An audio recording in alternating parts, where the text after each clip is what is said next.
Salut à toi, pensée du jour numéro 341. Mouvement fonctionnel constamment varié, exécuté à haute intensité. Le motto du CrossFit, c'est ce dont je vais parler aujourd'hui. Il y a eu une petite discussion intéressante qui s'est faite sur Instagram et YouTube entre Max Elhaj et Dave Castro. Donc, pour ceux qui suivent un petit peu le monde du CrossFit, vous connaissez certainement Dave Castro qui a été en charge de planifier les Games et la majorité des grandes compétitions CrossFit ces 10-15 dernières années. Et Max Elhaj qui a commencé dans le monde du CrossFit aux côtés de James Fitzgerald, qui était le gagnant des premiers CrossFit Games, pour ceux qui sont un petit peu plus jeunes dans la discipline. Donc en 2007, James Fitzgerald a gagné les premiers CrossFit Games. Donc c'était le OG avant même que les gens sachent ce qu'était le CrossFit. Max a commencé son aventure dans le CrossFit à ses côtés, a ensuite établi Training Think Tank, qui existe aujourd'hui comme une entité reconnue dans le monde du CrossFit. Il gère notamment Travis Mayer, Noah Olson depuis plusieurs années et un groupe de coachs également et une plateforme d'éducation, énormément de contenu de très très haute qualité, que ce soit au travers du podcast, de leurs vidéos, etc., de leur plateforme éducationnelle également. Et donc, il y a eu un petit échange entre ces deux protagonistes du monde de CrossFit sur lequel je souhaitais revenir et peut-être simplement ajouter deux, trois détails de mon point de vue. Donc, je pense que il y a une chose qui est claire, c'est que le CrossFit a pris deux voies, on va dire, légèrement différentes, ou en tout cas qui sont distinctes d'un point de vue de leur application et de l'application de la méthodologie. Il y a le côté développement de la santé et il y a le côté sport, le sport du CrossFit. Je pense que c'est important de départager ces deux choses parce que quelqu'un qui s'entraîne pour la santé ne va pas s'entraîner de la même manière que quelqu'un qui s'entraîne pour la compétition de haut niveau en CrossFit. Il y en a qui diront que oui, que c'est les mêmes entraînements. Mon point de vue, c'est que c'est pas le cas.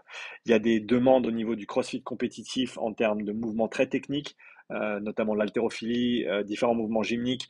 Alors, très techniques dans le monde du CrossFit. Un gymnaste viendra et me dira que un muscle-up, c'est pas technique, c'est très très simple. Ça reste des mouvements qui demandent des compétences techniques qui sont très très fines et très très hautes. D'accord? La différence entre un goblet squat et un snatch, elle est claire en termes de développement de la compétence en elle-même.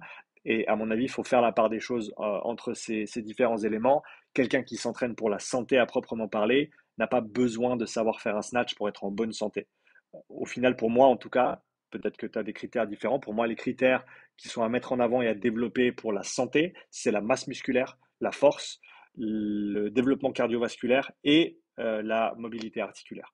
Si tu peux développer toutes ces qualités-là au niveau physique, eh ben, tu vas avoir les meilleurs effets sur la santé de la personne, sur la longévité, la qualité de la vie de la personne, avec le minimum de risques possible.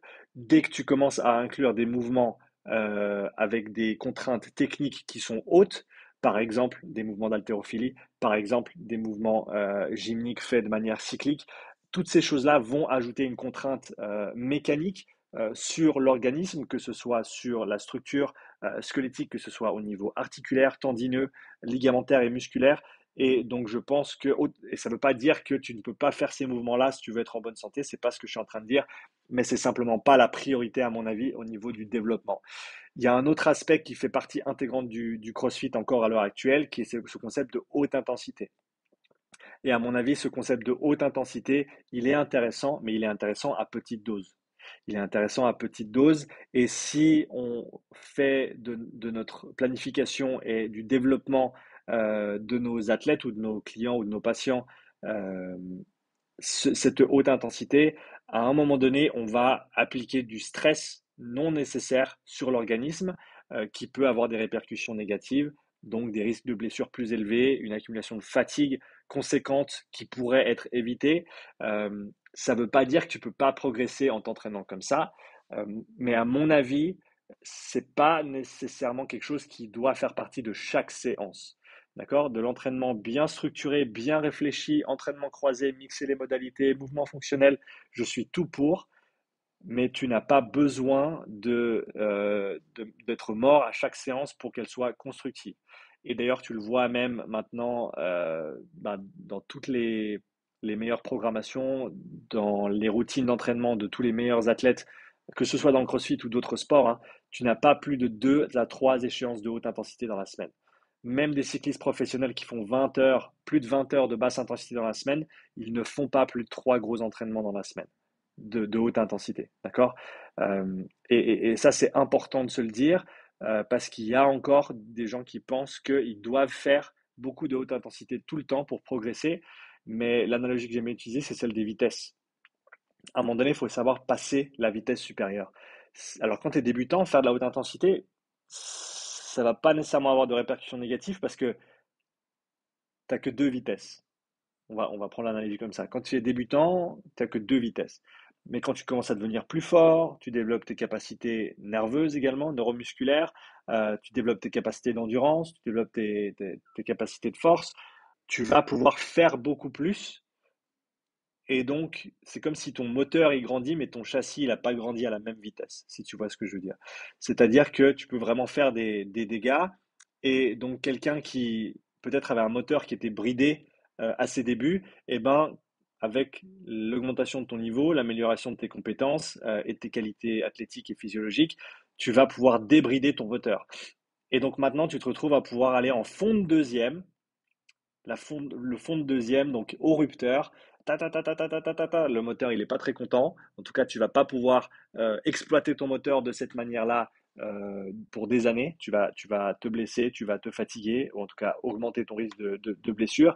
Et donc, à un moment donné, il faut passer à la vitesse supérieure. Passer à la vitesse supérieure, pour moi, ça veut dire changer un petit peu de régime. C'est-à-dire que tu n'as plus besoin de mettre autant d'intensité aussi souvent, parce que ces qualités-là, elles arrivent à un plateau plus rapidement. Tu peux maintenant passer sur du développement à moyen long terme et tu vas pouvoir continuer à progresser sur des mois, des années si tu changes un petit peu d'orientation et justement tu passes à cette vitesse supérieure, tu baisses un petit peu de régime et tu peux continuer à accélérer de nouveau parce que tu as ouvert, on va dire, un petit peu plus de place pour continuer à progresser. Tu es redescendu à, disons, 4000 tours minute et maintenant tu vas pouvoir remonter vers 6, 7, 8 avant de repasser la vitesse suivante, etc. Et je pense qu'il y a ce fantôme de la haute intensité qui reste autour du CrossFit et qui, malheureusement, à mon avis, fait penser à beaucoup de gens qu'ils ont besoin de faire cette haute intensité tout le temps pour continuer à progresser, alors que ce n'est pas le cas. Je ne dis pas qu'il ne faut pas travailler dur. Je ne dis pas qu'il ne faut pas s'entraîner dur, qu'il ne faut pas être présent à la salle, qu'il ne faut pas faire le boulot. Non, c'est pas ce que je dis. Il ne faut pas juste faire du travail de basse intensité. Même si je parle beaucoup de zone 2, je suis le premier à dire qu'il faut faire du travail de haute intensité, mais je pense qu'on surestime la quantité de haute intensité qu'il nous faut pour progresser et on sous-estime la quantité de basse intensité qu'on peut tolérer et qui peut nous aider à progresser. Donc, de manière générale, on pourrait faire un petit peu moins de haute intensité, un petit peu plus de basse intensité et s'en sortir tout aussi bien, voire même un petit peu mieux. Et donc, ce débat entre Castro et Max, il était assez intéressant par message interposé, par commentaire interposé. Parce que justement, Max disait que, eh ben, on le voit, les meilleurs dans le monde maintenant prônent ou font en tout cas ou parlent de faire pas mal de basse intensité. Ils font très très peu de CrossFit au final au cours de l'année, surtout loin des compétitions. C'est clair que quand tu arrives plus proche des échéances compétitives, tu vas augmenter ton travail spécifique et diminuer un peu ton travail général.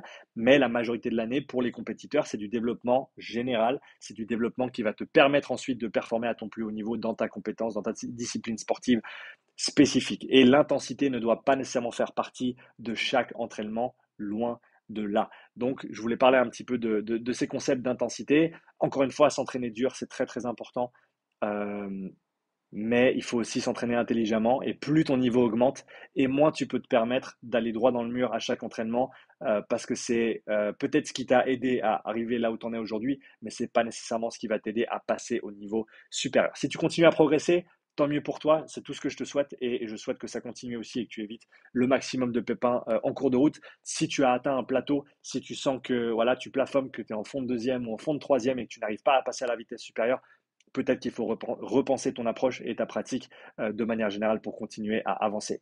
Sur ce, je te souhaite une belle journée. Laisse-moi un petit like et un commentaire pour me dire ce que tu en penses. D'accord, pas d'accord, peu importe. Je suis content d'entendre ton avis également. Donc, laisse-moi un commentaire, laisse-moi un petit like, abonne-toi, souscris-toi à la chaîne parce que c'est gratuit et tu peux toujours changer d'avis. Et je te dis à bientôt pour la nouvelle pensée du jour. Ciao.